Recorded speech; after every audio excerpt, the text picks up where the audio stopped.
प्राचीन कथा के अनुसार एक बार एक सेठ सेठानी थे। उनकी एक बेटा और बहू भी थे।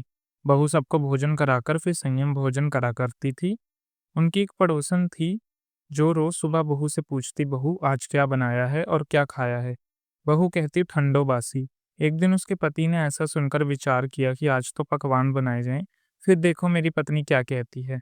उसने तरह तरह के पकवान बनवाए और घर के सभी लोगों को एक एक साथ बैठाकर भोजन किया। आज भी पड़ोसन ने पूछा तो बहू ने कहा, ठंडो बासी। सेठ के लड़के ने सोचा, हो ना हो कोई बात जरूर है जिस कारण मेरी पत्नी ऐसा कहती है। फिर उसने अपनी पत्नी से पूछा, तुम रोज ठंडी बासी खाया है ऐसा क्यों कहती हो, जबकि हम सब ने एक साथ बैठकर कई तरह के पकवान खाए थे।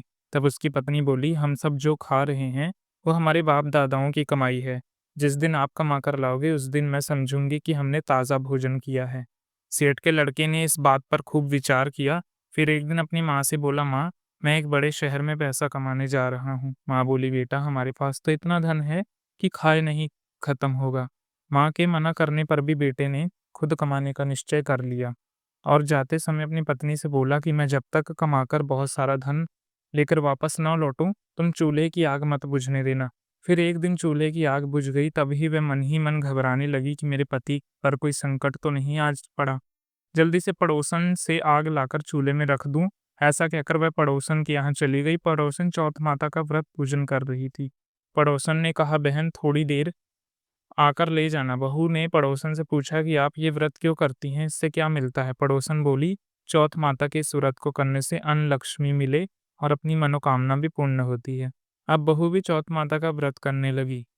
दीवार पर चौथ माता बनाई और इस दिन घी गुड़ का चूरमा बनाकर रात को चंद्रमा को अर्घ देकर भोजन करती। ऐसा करते करते बहुत सा दिन बीत गए।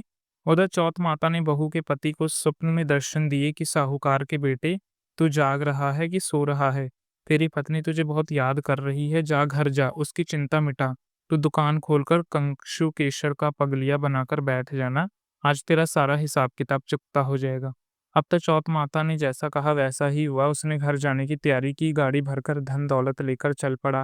रास्ते में एक बड़ा सा काला नाग फन फैलाए बैठ गया और बोला, आज मैं तुझे डस लूंगा, तेरी उम्र पूरी हो गई। सेठ का लड़का बोला, आज चौथ माता ने मुझे सपना दिया है तो मैं अपनी पत्नी से मिलने घर जा रहा हूँ। वहां मेरी पत्नी मेरा इंतजार कर रही होगी, चिंता कर रही होगी। मैं उससे मिलकर जरूर वापस आऊंगा, तब तुम मुझे डस लेना। नाग बोला, तुम अगर शपथ लेकर जाओगे तो ही मैं तुम्हें जाने दूंगा। तुम लौट कर नहीं आए तो मैं तुम्हारे घर आकर तुम्हें डस लूंगा। इस प्रकार साहूकार का बेटा सांप को वचन देकर अपने घर पहुंच गया। वहां सभी से हंसी खुशी से मिला और भोजन करके फिर एक कोने में उदास होकर बैठ गया। उसकी पत्नी ने उदासी का कारण पूछा तो पति ने काले नाग वाली बात बताते हुए कहा, अगर मैं उसके पास नहीं जाऊंगा तो वह घर ही आकर मुझे डस लेगा। पत्नी बहुत चतुर थी, बोली, अब घबराओ नहीं, लेट जाओ, मैं एक उपाय करती हूँ। पत्नी ने कमरे की 7 पीढ़ी धो ली। पहली पीढ़ी पर रेत, दूसरे पर इत्र, तीसरे पर गुलाल फूल, चौथी पर कंकु केशर, पांचवी पर लड्डू पेड़ा, छठी पर गाल गलीचा और सातवीं पर दूध से भरकर कटोरा रख दिया। इस प्रकार वह सातों ही पीढ़ी सजाकर बैठ गई। आधी रात होते ही वह नाग पढ़ी चढ़ने लगा। पहली पीढ़ी पर रेत में लेट गया और कहने लगा, सेठ की बहू ने आराम तो बहुत दिया, लेकिन क्या करूं, वचन से बंध कर आया हूं, इसलिए डसना जरूरी है।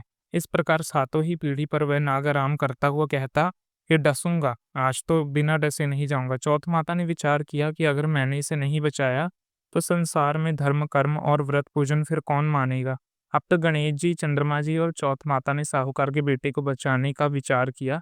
चंद्रमा जी ने उजाला कर दिया, चौथ माता ढाल बन गई और गणेश जी ने तलवार तलवार लेकर नाग को मार डाला, ढाल से ढक दिया। बहू भी थकी हारी सो गई। दिन हुआ तो लोग बेटे से मिलने हैं, परंतु बेटा बहू तो उठ ही नहीं रहे। बहुत देर हो गई, माँ उन्हें उठाने के लिए गई। माँ ने सातों पीढ़ियों पर जो कुछ देखा वह घबरा गई और जोर से बेटे बहू का आवाज लगाते हुए बेटा बहू उठे तो देखा कि एक ढाल तलवार पड़ी है।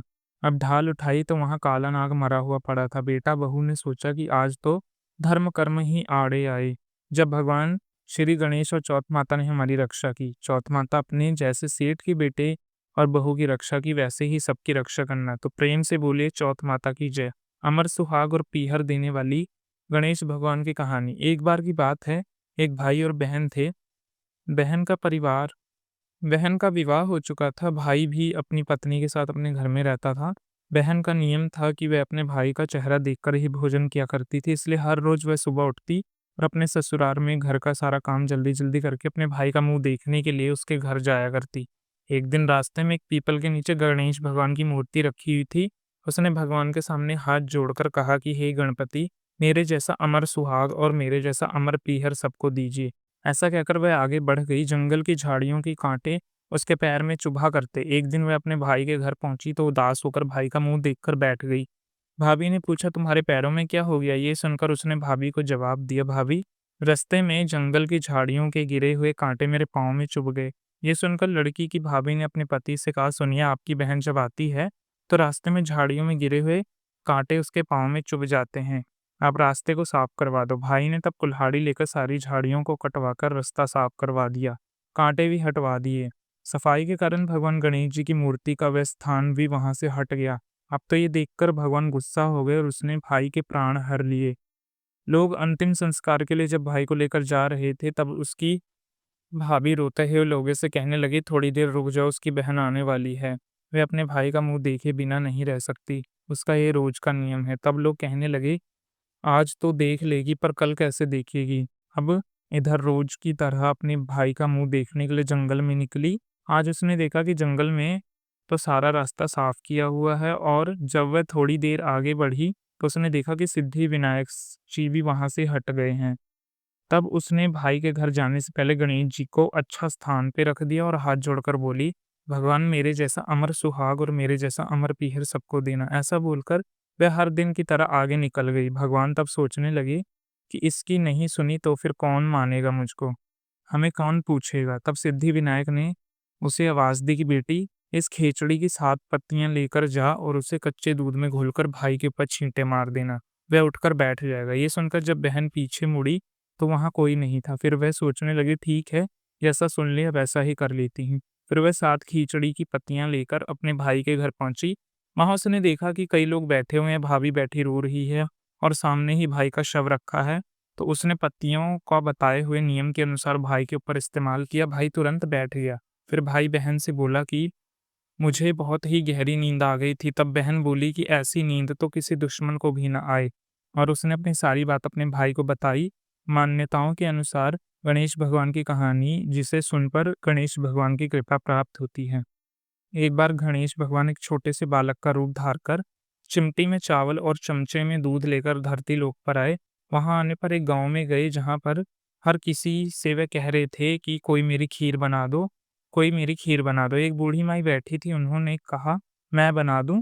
अब वह छोटा सा बर्तन चूल्हे पर चढ़ाने लगी। तब गणेश जी कहा, दादी माँ, छोटी सी भगवानी मत चढ़ाओ, आप घर में जो सबसे बड़ा बर्तन हो उसे चढ़ा दो। बूढ़ी माई बालक का मन रखने के लिए वही किया। घर के भीतर गई और घर का सबसे बड़ा भगोना लाकर चूल्हे पर चढ़ा दिया।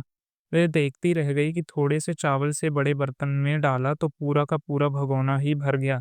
गणेश जी ने कहा, दादी माँ, मैं नहाकर आता हूँ, तब तक खीर तैयार हो जाएगी। खीर तैयार हो गई। बूढ़ी माई के पोते पोती खीर खाने के लिए रोने लगे। बूढ़ी माई जब भी कुछ बनाती तो बिना गणेश जी भगवान को भोग लगाए कुछ नहीं खाती, ना ही किसी और को खाने देती। तब उन्होंने मन ही मन कहा, गणेश जी, तेरे भोग लगे। ऐसा कहकर उन्होंने चूल्हे में थोड़ी सी खीर डाली और कटोरी भरकर खीर बच्चों को दे दी। पड़ोसन के ऊपर बूढ़ी माई की पड़ोसन ऊपर से देख रही थी तो बूढ़ी माई ने सोचा कि ये उस बालक से चुगली कर देगी, एक कटोरा भरकर उस पड़ोसन को भी दे देती हूँ। तो बहू ने चुपके से एक कटोरा खीर खाया और कटोरा चक्की के नीचे छुपा दिया। भी गणेश जी नहीं आए थे। बूढ़ी माई को भी भूख लग रही थी। उन्होंने एक कटोरी खीर का भरकर किवाड़ के पीछे बैठकर एक बार फिर कहा, गणेश जी, आपको भूख लगे। ऐसा कहकर भोजन करना शुरू कर दिया। खीर भी खा ली। अभी तक गणेश जी आ गए तो बुढ़िया माई ने कहा, आ रे गणेश, खीर खा ले, मैं तो तेरी ही राह देख रही थी। गणेश जी ने कहा, दादी माँ, मैंने तो पहले ही खीर खा ली। बुढ़िया माई ने कहा, खीर खा ली? अरे, कब खाई तूने ये खीर? मैंने तो नहीं देखा। गणेश जी ने कहा, जब तुम्हारे पोते पोती खीर खाई तब मैंने भी खाई, जब तुम्हारी पड़ोसन ने खाई तब मैंने खाई, जब तुम्हारी बहू ने खाई तब मैंने खाई, और जब आपने खाई तब मैंने खाई। अब तुमने खाई तो मेरा पूरा पेट भर गया। बूढ़ी माई ने कहा, बेटा, और सारी बात तो सच है, पर बहू बेचारी का नाम मत लो, वो तो सुबह से काम में लगी हुई थी, फिर भला उसने खीर कब खाई? तब गणेश जी ने कहा, अरे दादी, चक्की के नीचे देखो तो जूठा कटोरा पड़ा है। तब तुमने तो मुझे भोग लगाया, लेकिन तुम्हारी बहू वैसे ही खा गई। बूढ़ी माई ने कहा, अच्छा बेटा, घर की बात है, घर में ही रहने दो। अब अब बताओ तो जरा, ये बची हुई खीर का मैं क्या करूँ? गणेश जी ने कहा, नगरी जिमा दो। पूरी तो बूढ़ी दादी ने पूरी नगरी जिमा दी, फिर भी खीर का बर्तन पूरा भरा हुआ था। जब ये बात राजा को पता चली तो बूढ़ी दादी को बुलवाया और पूछा कि बुढ़िया, ऐसा बर्तन तेरे घर में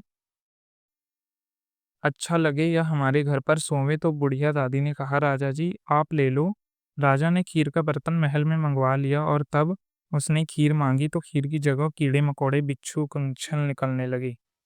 उसमें से दुर्गंध आने लगी। ये देखकर राजा ने बुढ़िया से कहा, ओ बुढ़िया दादी, आपका ये बर्तन वापस ले जाओ, हमें तुम्हारा बर्तन नहीं चाहिए। तुम्हें वापस कर दिया। तब बूढ़ी माई ने कहा, महाराज, अगर आप देते तो पहले ही कभी देते, ये बर्तन तो मुझे मेरे गणेश जी ने दिया है। ऐसा कहकर बुढ़िया ने अपना बर्तन वापस ले लिया और उनके हाथ से लेते हुए बर्तन की दुर्गंध दूर हो गई, सुगंध आने लगी। घर आकर बूढ़ी दादी ने गणेश जी से कहा, अब बताओ बची हुई खीर का क्या करे? गणेश जी ने कहा, करना क्या है? बूढ़ी दादी झोपड़ी के कोने में गड्ढा खोदकर गाड़ दो। सुबह उठकर वापस खोद दोगी, धन के 2 मटके मिलेंगे। ऐसा कहकर भगवान जी वहां से अंतर ध्यान हो गए। समय झोपड़ी के लात मारते हुए उस झोपड़ी की जगह महल हो गया।